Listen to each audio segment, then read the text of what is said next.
Welcome back everyone to the Working Class Revolt, and today I want to talk about the upcoming local elections and projections for the next general election.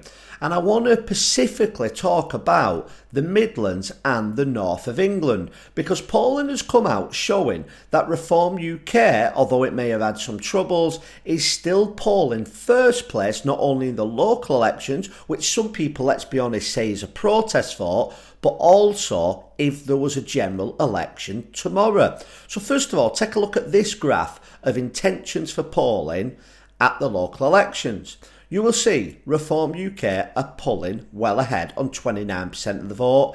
Interestingly, the Conservatives are sitting second place and Labour third place. Now take a look at the second graph. Still, Reform UK are winning, and this is a graph if there was a general election in the Midlands and the North. But ironically, Labour leapfrogged the Conservatives into second place and are right behind Reform UK.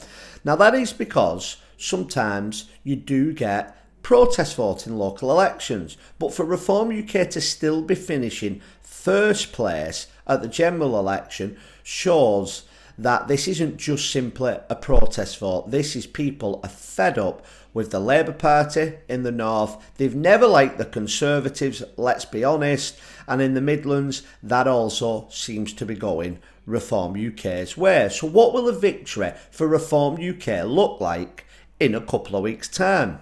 Well, an amazing victory would be winning the Runcorn by-election and gaining another MP. Picking up one or two elected mayors would be absolutely huge, because that again shows that they can win an election on a whole area on a first past the post basis.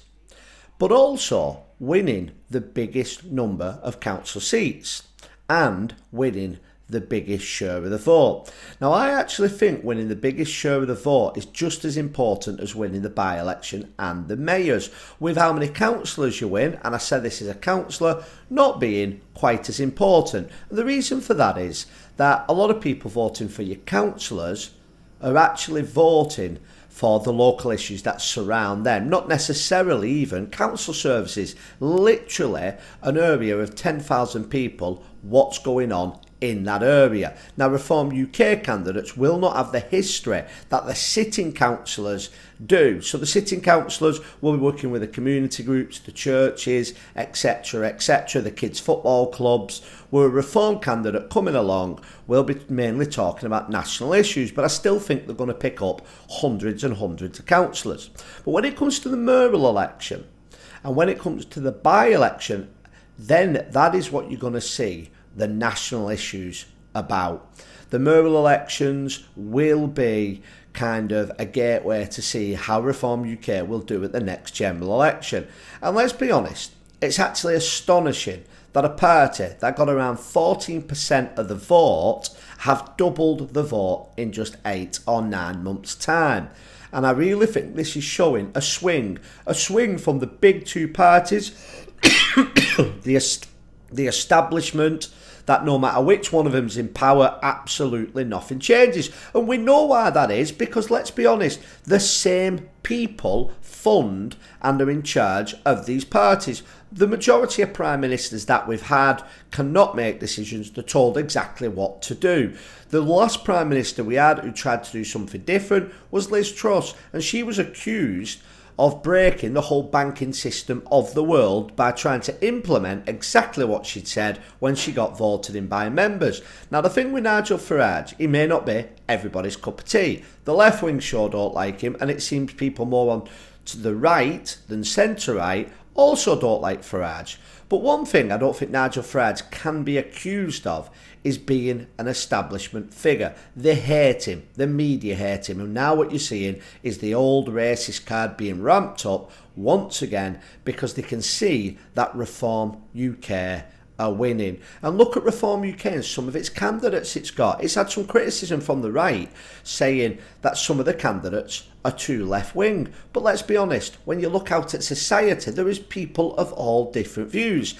Should Reform have left-wingers? Absolutely not. But should they have people centrist and some people with different opinions?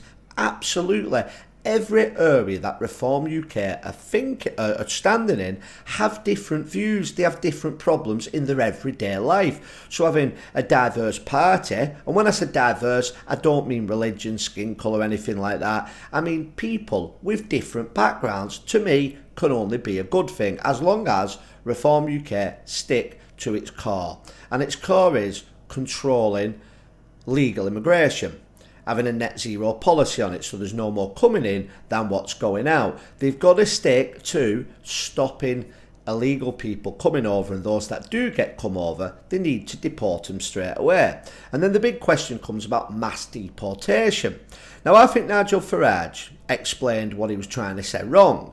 Nigel Farage said it's impossible, and people took that as if Farage wouldn't do mass deportation on illegal people. And I think Farage was being a little bit too honest. It probably is impossible with the resources this country has. But what I think would be a good middle ground on that is do exactly what Donald Trump is doing. Trump isn't actually doing mass deportations of everyone. He's concentrating on the people that have come over the last 10 years with illegal activity. Look in our jails. We have many illegal immigrants sitting in prison cells. Let's get them, deport them. Anyone who commits a crime, deport them.